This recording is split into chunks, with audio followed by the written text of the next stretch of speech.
ասած չկա նախկինում չկա մի ընտանիք, որից հեծը գողացած չլինի։ Պատրաստում եք իրավական ճանապարհով ինչ-որ գնալ իրավական ճանապարհով այս հայտարարությունների դեմ եւ կխնդրեի Երևանում դեք իմասով, ես Երևանում եմ բնակվում եւ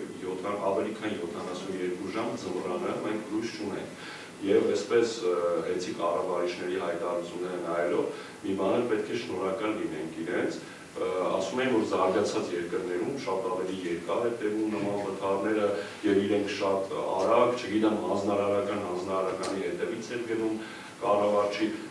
արդյոք նման դեպքերում մենք նախկինում չենք ունեցել ինչ-որ այլընտրանքային լուծումներ, չգիտեմ, երկրորդ դից, որպեսզի ձմռանը օրերով սովորին չմնան, որովհետև վերջին 10-15 տարվա մեջ ես հատկապես ձմռանը չեմ հիշում երկարատև անջատում։ Ձեր առաջի ասացի հետ կապված քննարկվում է այս պահին, ճիշտն ասած, չեմ կարող այս պահին ասել դատի տալու ենք թե չէ, ես նշեցի,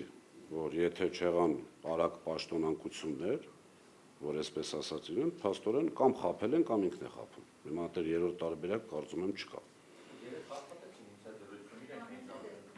Դե ուրեմն թող հերքեն, սպասենք, քննարկենք, տեսնենք, էլի, հիմա դա շատ փոքր այսպես,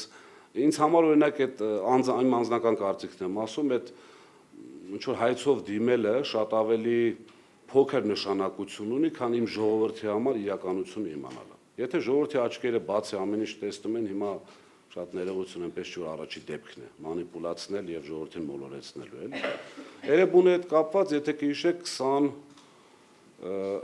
24 թվականի, եթե չեմ սխալվում, մեծ վթար հրդեհ ունեցանք, այդ ժամանակ մենք ինչ էինք անում, մենք ալտերնատիվ մալուխներով, այսպես սնում էինք իրականացնում։ Հենց որ տեսնում էինք բեռը այնքան է շատանում, որ այդ ենթակայանը չի կարող, ամենաշատը 2-3 ժամով անջատում էինք, որպեսզի բոլորը կարողանան, բայց չի եղել այդպիսի դեպք, որ այսքան ժամանակով համենայն դեպս իմ պրակտիկայի ընթացքում չի եղել։ Այո, մենք շնորհակալ պետք է լինենք հեցի այն անձնակազմին, ովքեր որ այնտեղ գիշեր-ցերեկ աշխատել են,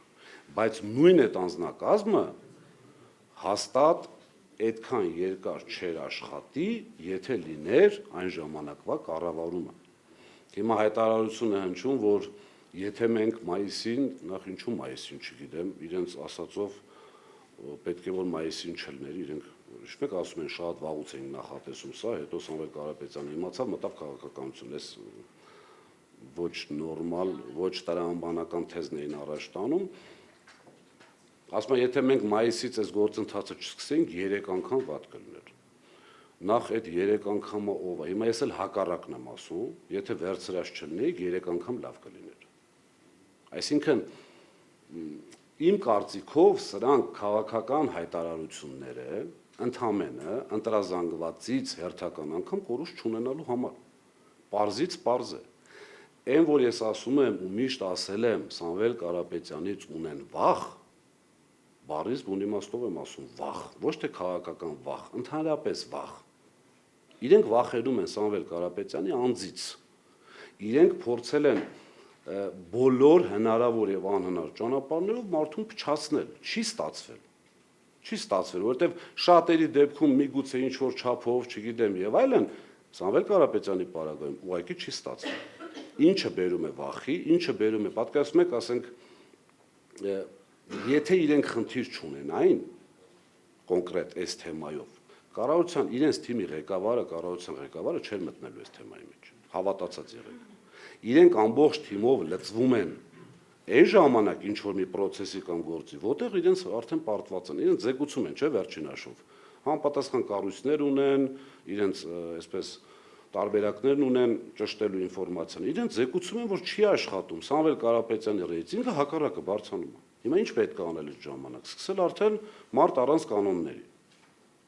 100%-անոց ստեր տարածել, վերջ, որը նորից չի աշխատում։